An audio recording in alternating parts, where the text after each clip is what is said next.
दशमः सर्गः मन्दोदरीदर्शनम्। तत्र दिव्योपमं मुख्यं स्फाटिकं रत्नभूषितम् अवेक्षमाणो हनुमान् ददर्श शयनासनं दान्तकाचन चित्राङ्गैः वैडूर्यैश्च वरासनैः महार्हास्तरणोपेतैः उपपन्नं महाधनैः तस्य चैकतमे देशे सौग्र्यमाला विभूषितं ददर्श पाण्डुरं छत्रं ताराधिपतिसन्निभं जातरूपपरिक्षिप्तं चित्रभानुसमप्रभं अशोकमाला विततं ददर्श परमासनं वालव्यजनहस्ताभिः वीज्यमानं समन्ततः गन्धैश्च विविधैर्जुष्टं वरधूपेन धूपितं परमास्तरणास्तीर्णम् आविकाजिनसंवृतं दामभिर्वरमाल्यानां समन्तादुपशोभितं तस्मिञ्जीमूतसङ्काशं प्रदीप्तोत्तमकुण्डलं लोहिताक्षं महाबाहुं महारजतवाससं लोहितेनानुलिप्ताङ्गं चन्दनेन सुगन्धिना सन्ध्यारक्तमिवाकाशे तोयदं सतडिद्गणं वृतमाभरणैर्दिव्यैः सुरूपं कामरूपिणं सवृक्षवनगुल्माढ्यं प्रसुप्तमिव मन्दरम्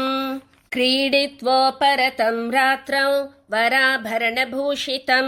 प्रियं राक्षसकन्यानां राक्षसानां सुखावहं पीत्वाप्युपरतं चापि ददर्श स महाकपिः भास्वरे शयने वीरं प्रसुप्तं राक्षसाधिपं निःश्वसन्तं यथा नागं रावणं वानरर्षभः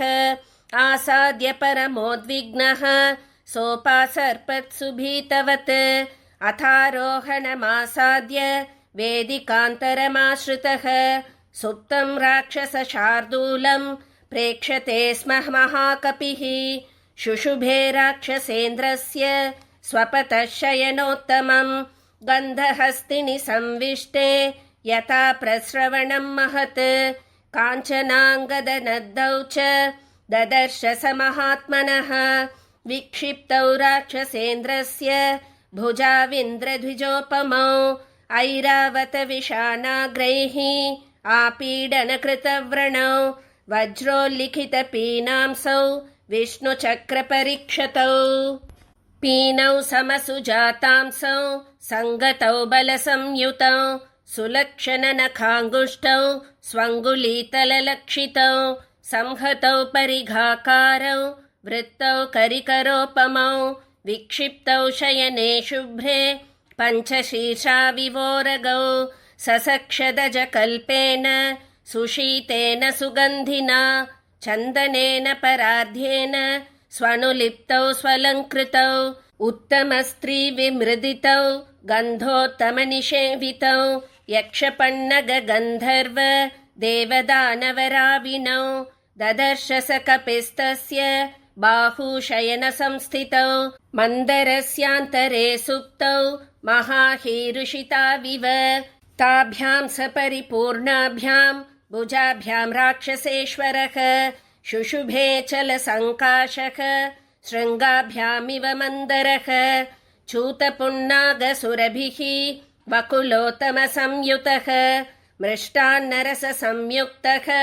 पाणगन्धपुरःसरः तस्य राक्षससिंहस्य निश्चक्राममहामुखात्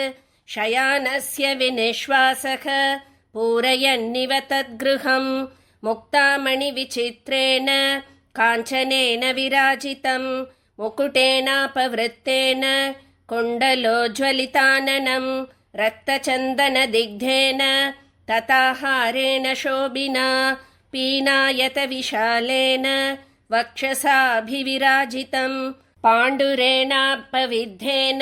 क्षौमेन क्षतजेक्षणं महार्हेण सुसंवीतं पीतेनोत्तमवाससा महारश्मिप्रतीकाशं निःश्वसन्तं भुजङ्गवत् गाङ्गे महति तोयान्ते प्रसुप्तमिव कुञ्जरं चतुर्भिः काञ्चनैर्दीपैः दीप्यमानैश्चतुर्दिशं प्रकाशीकृतसर्वाङ्गं मेघं विद्युद्गणैरिव पादमूलगताश्चापि ददर्श सुमहात्मनः पत्नी सप्रियभार्यस्य तस्य रक्षः पतेर्गृहे शशिप्राकाशवदनाः चारुकुण्डलभूषिताः अम्लानमाल्याभरणा ददर्श हरियूथपः नृत्तवादित्रकुशला राक्षसेन्द्रभुजाङ्कगाः वराभरणधारिण्यो निषन्नाददृशे हरिः वज्रवैडूर्यगर्भाणि श्रवणान्तेषु योषितां ददर्श तापनीयानि कुण्डलान्यङ्गदानि च तासां चन्द्रोपमैर्वक्त्रैः शुभैर्ललितकुण्डलैः विरराजविमानं तत् नभस्तारागणैरिव मदव्यायामखिन्नास्ता राक्षसेन्द्रस्य योषितः तेषु तेष्ववकाशेषु प्रसुप्तास्तनुमध्यमाः अङ्गहारैस्तथैवान्या कोमलैर्नृत्यशालिनी विन्यस्तशुभसर्वाङ्गी प्रसुप्तावरवर्णिनी काचिद्वीणां परिष्वज्य प्रसुप्ता सम्प्रकाशते महानदी प्रकीर्णेव नलिनीपोतमाश्रिता अन्या कक्षगतेनैव मड्डुकेनासिते क्षणा प्रसुप्तभामिनी भाति बालपुत्रेव वत्सला पटहं चारु सर्वाङ्गी पीड्यशेते शुभस्तनी चिरस्य रमणं लब्ध्वा परिष्वज्येव भामिनी काचिद्वीणां परिष्वज्य सुप्ता कमललोचना रहः प्रियतमं गृह्य सकामेव च कामिनी विपञ्चीं परिगृह्यान्या नियता नृत्यशालिनी निद्रावशमनुप्राप्ता सह कान्तेव भामिनी अन्या कनकसङ्काशैः मृदुपीनैर्मनोरमैः मृदङ्गं परिपीड्याङ्गैः प्रसुप्ता मत्तलोचना भुजपार्श्वान्तरस्थेन कक्षगेन कृशोदरी पणवेन सहानिन्द्या सुप्ता मदकृतश्रमा डिण्डिमं परिगृह्यान्या तथैवासक्तडिण्डिमा